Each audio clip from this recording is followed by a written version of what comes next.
análise dos semifinalistas da Copa do Brasil. Vamos tentar falar mais um pouco, sobre os duelos entre Corinthians e Flamengo e Vasco e Atlético Mineiro. Mas antes de qualquer coisa, eu sou Alex Rodrigues e você está no canal Fox Futebol. E se você gosta do nosso conteúdo, deixe seu like, se inscreva no canal, ative aí o sininho, espalhe nos seus grupos aí de WhatsApp, beleza? Então vamos pro vídeo. E a gente começa falando do primeiro jogo entre Vasco e Atlético Mineiro, que será jogado em São Januário. Falando um pouquinho do primeiro jogo, o duelo entre os mineiros e os cariocas começou disputado, mas o Galo acabou virando. O Vasco saiu na frente com o gol de Felipe Coutinho e o dono da casa reagiu com gols de Guilherme Arana e Paulinho. E com essa vitória, o Galo chega em São Januário com a vantagem de poder empatar para poder seguir para mais uma final de Copa do Brasil.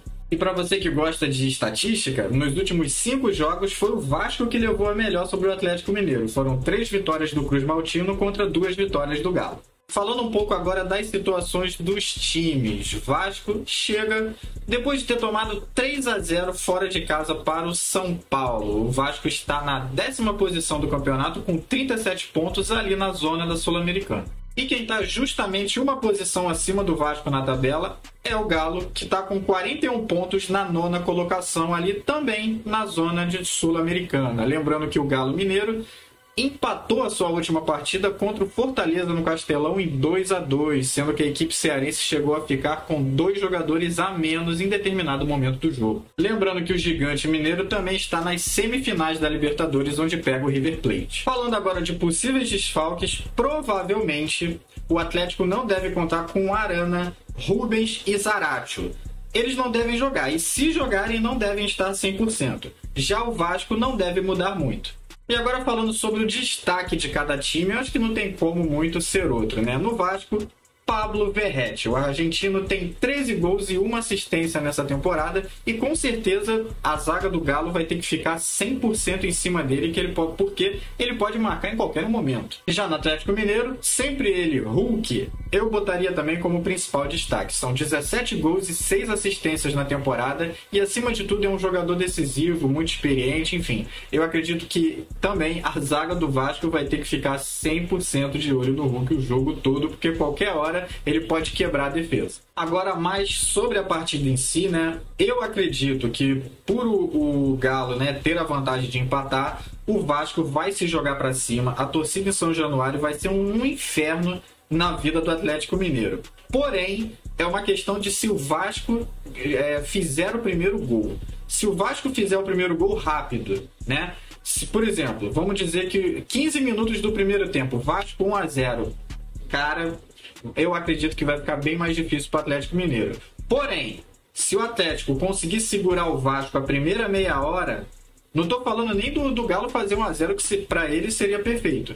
Mas se o Galo conseguir segurar o Vasco durante a primeira meia hora, o primeiro tempo e terminar o primeiro tempo 0-0, pode ser que as chances aumentam, porque aquele ímpeto inicial do Vasco, o desespero vai aumentar.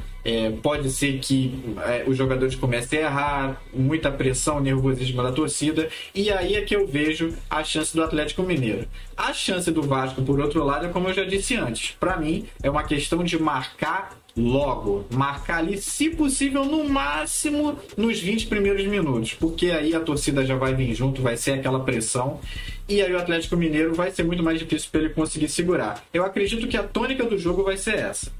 Vamos falar agora um pouco sobre o Clássico do Povo, que vai acontecer entre Corinthians e Flamengo na Neoquímica Arena no domingo. O rubro-negro venceu o primeiro jogo por 1-0 com gol de Alex Sandro, mas poderia ter sido muito mais, muito por causa da atuação de Hugo Souza, por mais que ele tivesse falhado no gol. O Corinthians até chegou no final do jogo, perdeu boas chances, mas não conseguiu empatar. Com isso, o Flamengo chega para o jogo em Itaquera podendo empatar para poder seguir para sua terceira final seguida de Copa do Brasil. O Mengão vem de derrota para o Fluminense, ele caiu por 2-0 no Clássico Carioca na última quinta-feira e atualmente ocupa a 4ª colocação do Campeonato Brasileiro com 51 pontos. Já o Corinthians espantou um pouco a crise e venceu o Atlético Paranaense por 5-2 na Neoquímica Arena. Porém, o Timão ainda é o 16º colocado, que é uma posição acima do rebaixamento.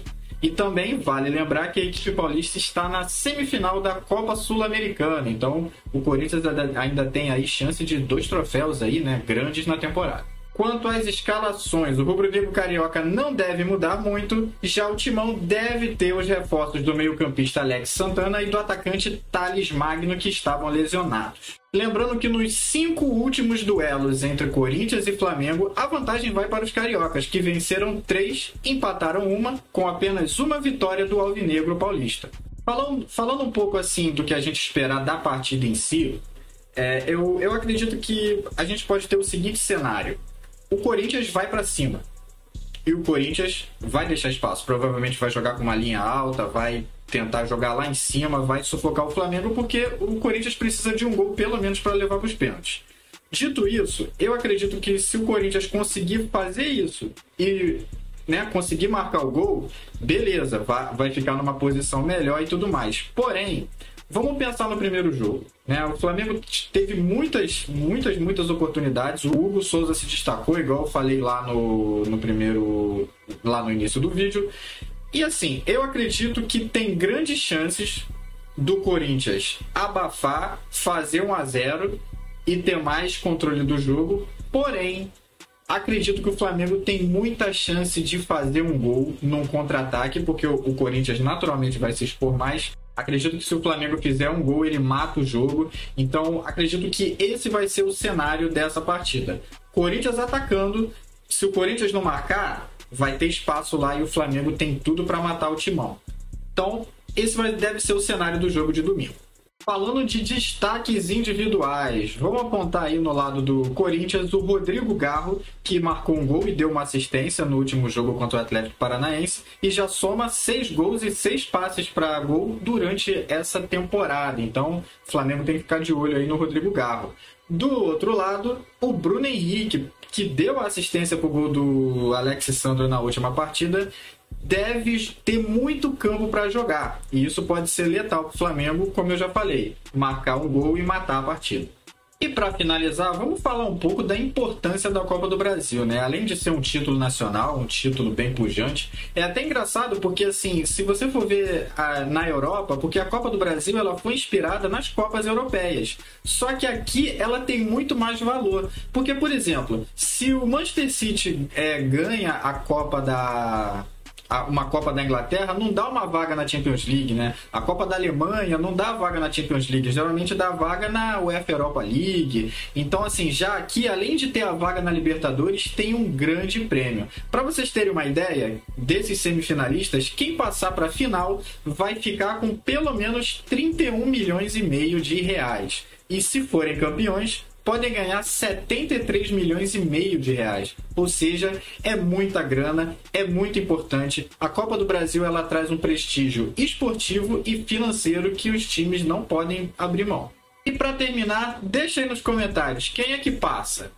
Entre Vasco e Atlético Mineiro, quem passa? E entre Corinthians e Flamengo, quem é que passa? Quem vai fazer essa final aí? Deixa aí nos comentários o que você acha. De resto, você já sabe qual é o ritual, né? Deixe seu like, se inscreva no canal, aperte o sininho, espalhe esse vídeo nos seus grupos de WhatsApp aí pros seus amigos e sempre fique ligado aqui no Fox Futebol para você saber de tudo do futebol brasileiro. Valeu!